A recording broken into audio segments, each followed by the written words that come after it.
Alright guys, today we got a license plate rear view camera from my Grand Marquis. I want to show you guys how to install this thing, make it a little easier, and I got a new headset coming in, a head unit. So we'll open it up. I've already opened this up to remove any stuff that shows where I live or stuff like that, but I like it because it has this detailed information page on how to wire it up. It shows you what each one does and stuff like that. It comes with the cable to plug it into the head unit itself. Comes with the two wires, and I really like how they did this, so you can just route this one cable into the car and then you plug this little cable into here just like that, and you have your ground and your power wire. But this thing, I really love this one. This is a really solid all metal build. I really like it, and we're going to show you today how to install it.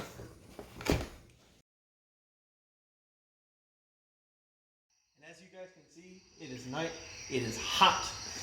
I'll show you what we have done so far. So, we've already removed the back seat out of the car. If you don't know how to do that, I suggest looking up a video first, because it is a pain. And also, if you come around here, you can see we've removed the license plate light.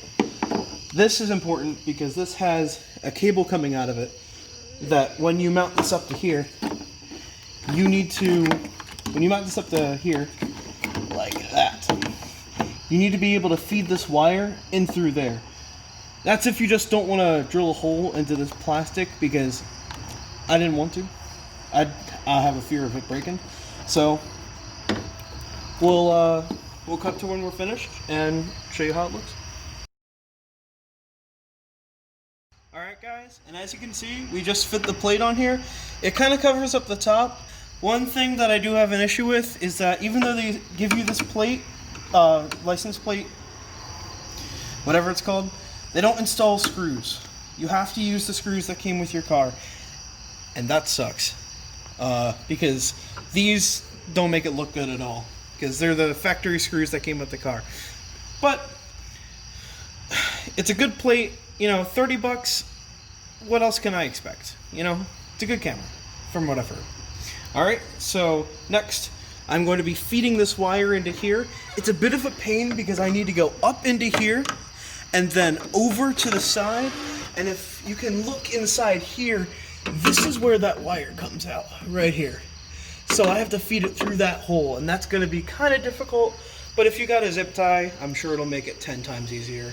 So yeah, don't make things hard on yourself, just work things out one at a time and you'll eventually get it. Okay guys, a little bit of a mishap.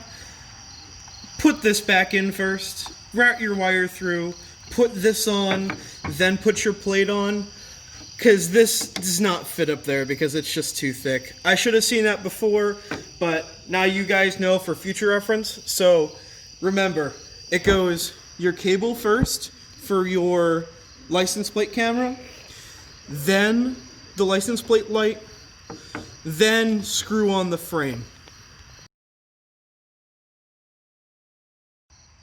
Alright guys, after that little mishap, we have put in the license plate light, and then we put in the frame.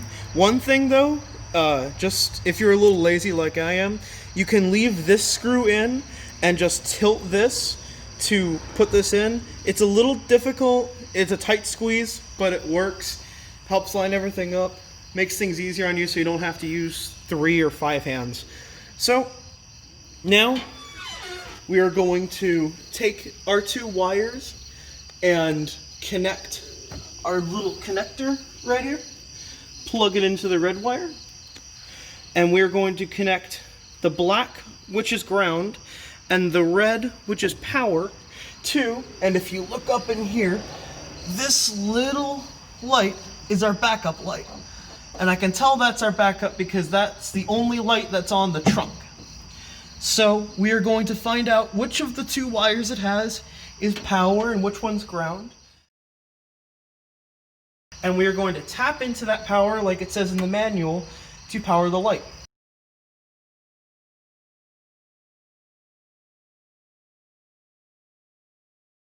Alright guys, it's the next day. As you can see up here, I've already routed this wire up and through it, and it turns out the yellow cable has a wire for the camera, and the red and black wire you see is for the LEDs. So it's up to you whether you want to hook those up. At least that's how it looks like it is. So in any case, as you can see around here, I have gotten this little cable that came from the license plate.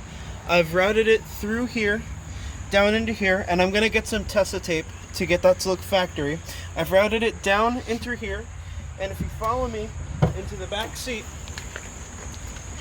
the wire, you can't even see it, is passing all the way through here into the running boards. And I've done this specifically to make it look as stock as possible, as factory as possible. It's running through those floorboards right there and under the carpet up into the steering column a little, through the dash and behind the radio. We actually have the radio out right now, and we're going to be installing the radio and hooking up that harness.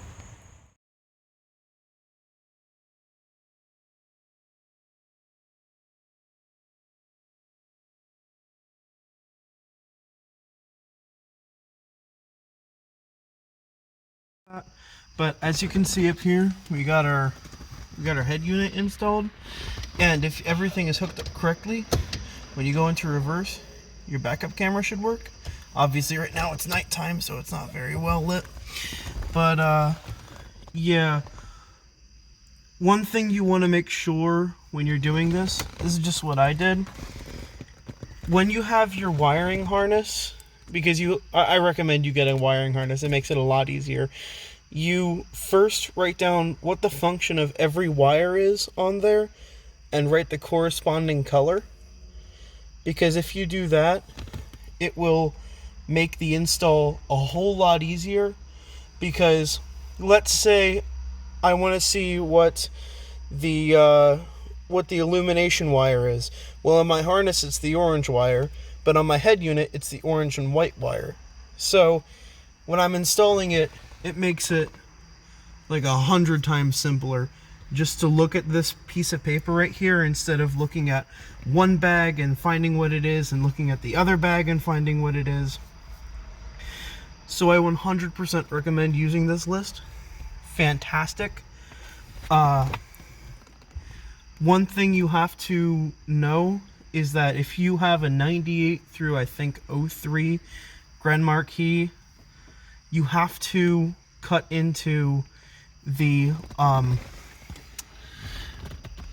vent between this vent hole and this vent hole. How I did that is I just took a few screwdrivers and pliers, and I just jammed it back there and pulled it out. If you have a Dremel, that'll make it a lot easier. If you have a saw that can fit back there, it'll make it a lot easier. I don't have any of those, so I just had what was on hand.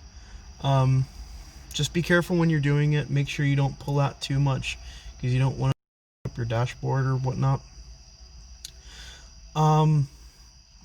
Make sure when you do that all of your wires are insulated, because there may be condensation if it's like, if it's like a moist day outside. You start up the AC, it's going to clear out all the water, because it's dispensing dehumidified air. There might be some water buildup on the head unit itself. Just be careful. You don't want that to fry out or anything like that. But overall, it was a pretty easy install. I would say out of 10, this is maybe a 5. You want to really get yourself situated before you start it. You don't need any special training, I don't think. One thing that I did find a little hard is this little wire right here. I had nowhere to put it, so I put it right up here, which I think is great, because when I plug in my phone for Android Auto, I can just put my phone down here, and if you take a look, I can just seat covers like that. If I put it further down, it will hide everything. Makes it look really clean. It's a lot easier than having to stretch all the way over to the glove box. But yeah, this thing's really great. I love it. Make sure when you route this wire, your wire for the Android Auto, Apple CarPlay, make sure it's not over 7 feet or so,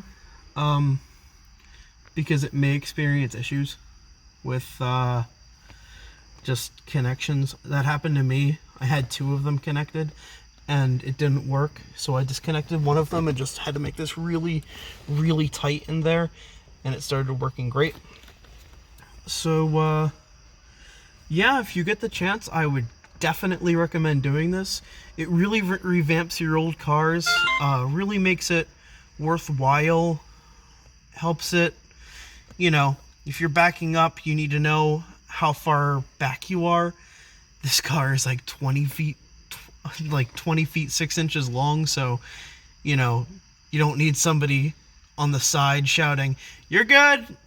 So, I think it's pretty good.